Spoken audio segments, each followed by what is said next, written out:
تابلۆیەکی مارک ڕۆتکۆ بە نرخی 82.9 ملیۆن دۆلار لە مەزاتێکی ئەم هەفتەیەدا فرۆشرا و ئەمەش دووهەم جارە تابلۆی ئەم هونەرمەندە کۆچ کردووە کە هونەرمەندێکی بواری ئەبستراکتە بە نرخێکی بەرزی لەم شێوەیە بفرۆشرێ.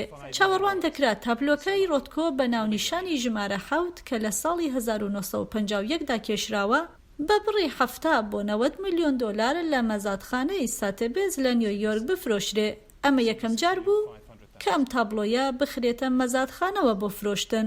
ناسنامەی کڕیارەکە دیار نییە، بەڵام مزایەدەکە بوو بەهۆی تووڕەبوون لە نێوان ئەو کەسانەی کە نوێنەری کڕیارە ئاسیاییەکان بوون. تابلۆی ئەم هونەرمەندە تەنها یەکێک لەو دەیان شاکارە هونەریانەی کۆکراوەی مەکلۆیە کە لەلایەن هەری مەکلۆ خاوەنی کۆمپانیای خانوبەر و لیندای هاوسەری لە ماوەی 45 ساڵدا کۆکراونەتەوە و لە ئیستاشدا لە دوای جیابوونەوەیان بە بڕیاری دادگا ئەم شاکارانە دەفرۆشن بۆ ئەوەی پارەکەی لە نێوانیاندا دابەش بکرێ. فرۆشتنی ئەم شەو شاکارە هونەرەکانن لە کۆکراوەی مەکلۆ، کۆکراوەیە کە بە شێوەیەکی گشتی گەورەترین دەستکەوتی هونەری 80 ساڵی ڕابردوو پێشان دەدات.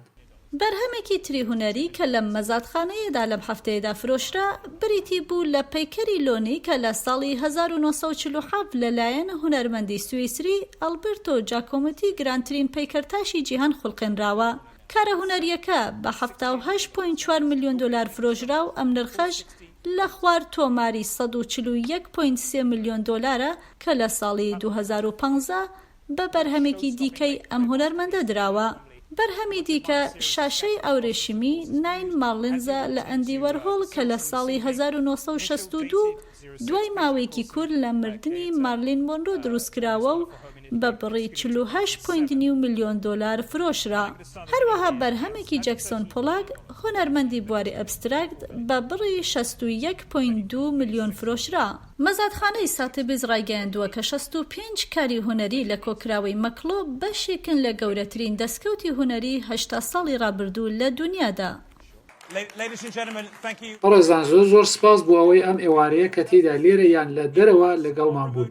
ئێوارەیەکی زۆر باش و بەرچاو بوو.